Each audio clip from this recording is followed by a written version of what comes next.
T20 विश्व cup से मात्र 8 दिन पहले विशाखापत्तनम में बुधवार को हुई 50 रन की हार ने भारतीय क्रिकेट टीम की उस उच्च जोखिम रणनीति पर एक बड़ा सवाल खड़ा कर दिया है जिसे वह आगामी विश्व कप के लिए अपना रही है।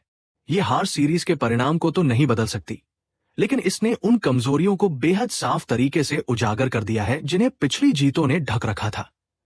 ये एक ऐसी चेतावनी है जिसे टीम मैनेजमेंट और खिलाड़ियों को गंभीरता से लेना होगा।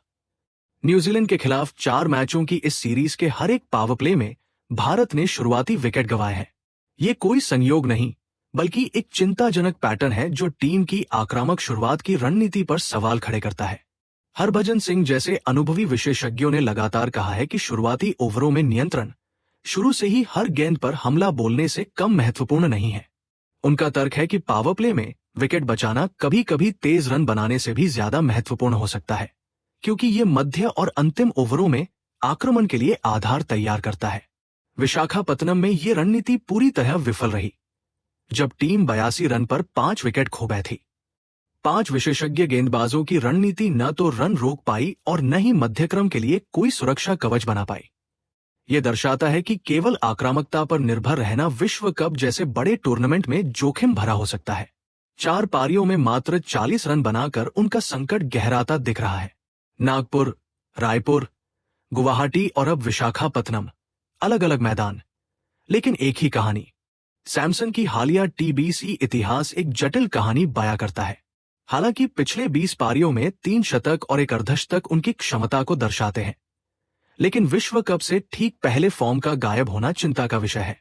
हैदराबाद, डरबन और जोहान्सबर्ग में उनके शतकों ने न केवल उनके करियर को पुनर्जीवित किया, बल्कि इसे नया आकार दिया और उन्हें शुभमन गिल जैसे प्रतिभाशाली खिलाड़ी को पीछे छोड़ते हुए टॉप ऑर्डर में जगह दिलाई।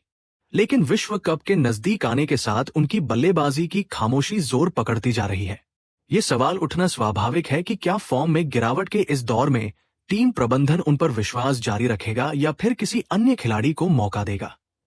विशाखापत्तनम में उन्हें नंबर 4 पर बल्लेबाजी करने भेजा गया, जो उनकी प्राकृतिक खेल शैली, फिनिशर की भूमिका के अनुकूल नहीं था। रिंकू सिंह की भूमिका हमेशा सरल रही है, मैच पूरा करना, दबाव सहना और अंतिम ओवरों में आक्रमण करना।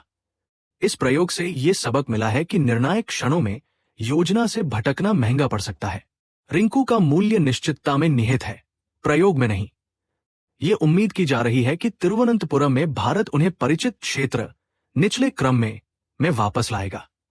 सुनील गावस्कर ने रिंकू सिंह की सकारात्मक ऊर्जा और मैदान पर दिखाए गए उत्साह की सराहना करते हुए कहा कि ये सकारात्मकता भी एक कौशल है।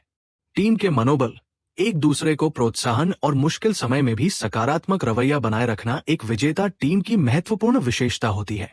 गेंदबाजी संयोजन पर भी स्पष्टता की आवश्यकता है।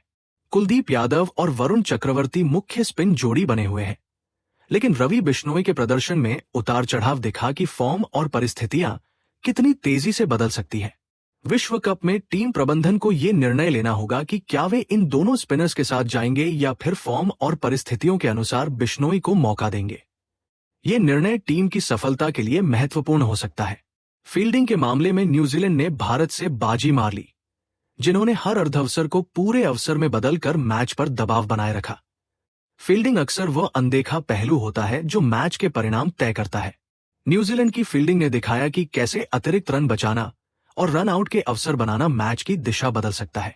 भारत को इस पहलू पर ध्यान देने की आवश्यकता है, खासकर तब जब गेंदबाजी या बल्लेबाजी दिन न हो। क्रिकेट इतिहास में ऐसे कई उदाहरण हैं जहां अत्यधिक आक्रामक रणनीति ने विफलता दिलाई है।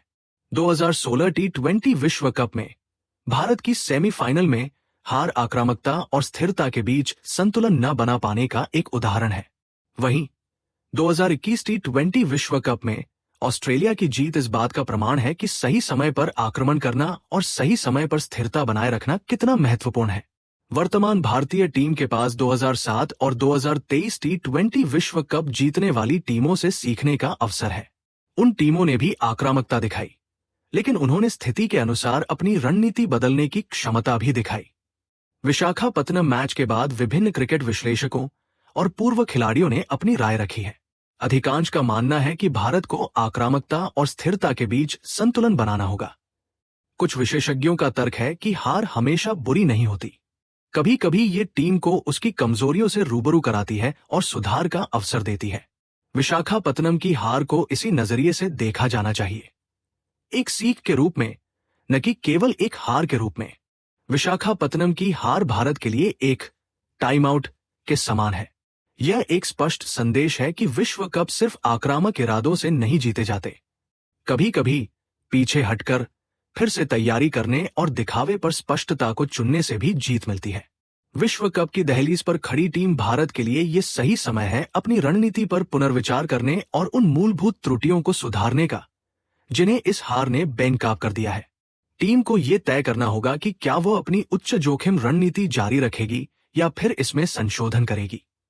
आखिरकार, क्रिकेट एक अनिश्चितताओं का खेल है और सफलता के लिए लचीलापन और स्थिति के अनुसार ढलने की क्षमता जरूरी है।